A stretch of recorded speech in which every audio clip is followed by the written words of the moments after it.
I try to get here early, like 7 o'clock in the morning. I like to have everything set out for them. And once they come in, I love to make a smile and have a smile and make them happy before they proceed to their class. Well, it's a sense of pride and a sense of honor to actually do this job. There are 1,000 moving pieces and thousands of kids, from menu planning to prepping to ordering. We are in a position to make a difference in their lives because we see them every day, and many of them twice a day.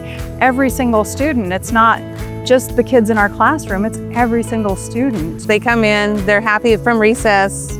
Some of them are very excited for what we're serving. I love feeding kids, to see their smiling faces, to know that we're fueling their bodies for learning and growing. Sometimes I'm called Grandma, Miss Candy. They love coming through. I like to make them have a smile. And so, you've been in class all day, and once you come to the lunchroom, you want to make them happy, feel comfortable with someone serving them. They are some of the most hardworking, dedicated individuals you'll ever meet. This is a labor of love.